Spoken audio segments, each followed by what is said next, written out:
10 अप्रैल 2026 SSC CHSL mains का original प्रश्न है। वीडियो अच्छा लगे तो इस चैनल को सब्सक्राइब कर देना। पहला प्रश्न है, नुआखाई उत्सव मुख्य रूप से भारत के किस राज्य में मनाया जाता है? तो ओडिशा राज्य में मनाया जाता है। इलाहाबाद किले में स्थापित होने से पहले इलाहाबाद स्तंभ मूल रूप से किस स्थान पर स्थित था? तो कौशाम्बी में स्थित था। अगला प्रश्न है, कालबेलिया किस भारतीय राज्य का प्रसिद्ध लोक नृत्य है? तो राजस्थान का। किस चार्टर अधिनियम के तहत ईस्ट इंडिया कंपनी के व्यापारिक एकाधिकार को औपचारिक रूप से पूरी तरह समाप्त कर दिया गया था?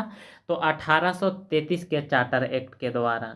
अगला प्रश्न है, पृथ्वी से सूर्य पृथ्वी लैग्रेंज बिंदु L1 और L2 की अनुमानित दूरी कितनी है? तो 15 लाख किलोमीटर है, या 1.5 मिलियन किलोमीटर इसके बीच की दूरी है। तो इसका सही आंसर होगा ऑप्शन सी। अगला प्रश्न है, राजा महाबली की याद में केरल में कौन सा त्योहार मनाया जाता है? तो ओणम त्योहार मनाया जाता है। भारत की तीसरी पंचवर्षीय योजना के अध्यक्ष कौन था? तो जवाहरलाल नेहरू था। अगला प्रश्न है, इलाहाबाद स्तंभ अभिलेख की लिपि को सबसे पहले किसने पढ़ा और अनुवादित किया था? तो जेम्स प्रिसेप के द्वारा सबसे पहले इलाहाबाद स्तंभ शिलालेख को पढ़ा गया था। भारत माता का प्रसिद्ध चित्र सबसे पहले किसके द्वारा बनाया गया था?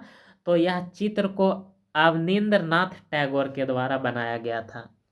तमिलनाडु का कौन सा शास्त्रीय नृत्य ऐतिहासिक रूप से देवदासियों द्वारा किया जाता था? तो भरतनाट्यम। तो इसका राइट आंसर होगा ऑप्शन सी। अगला प्रश्न है, भारतीय संविधान के किस अनुच्छेद के तहत राष्ट्रपति उच्चतम न्यायालय से परामर्श ले सकता है?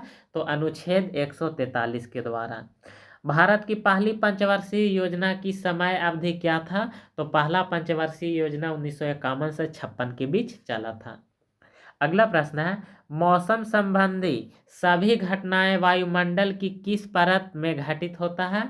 तो वायुमंडल के क्षोभमंडल में घटता है।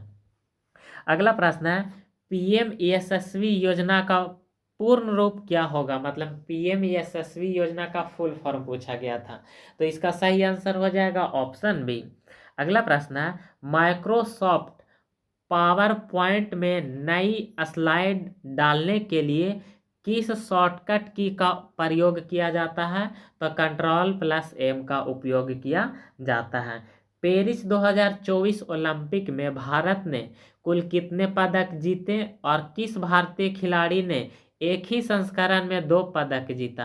तो कुल 6 पदक जीता गया था भारत के द्वारा, और उस खिलाड़ी का नाम मनु भाकर है जो एक ही संस्करण में 2 पदक जीता था। तो इसका सही आंसर होगा ऑप्शन बी। अगला प्रश्न है, मुगल सम्राट औरंगजेब के बारे में निम्नलिखित कथनों पर विचार करें और पहचाने कि इनमें से कौन सा कथन सही है। तो पहला कथन है, उसने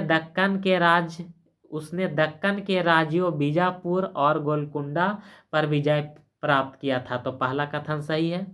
उसके बाद ये दूसरा कथन था। पहला कथन है, उसने 1679 में जजिया कर फिर से लागू किया था।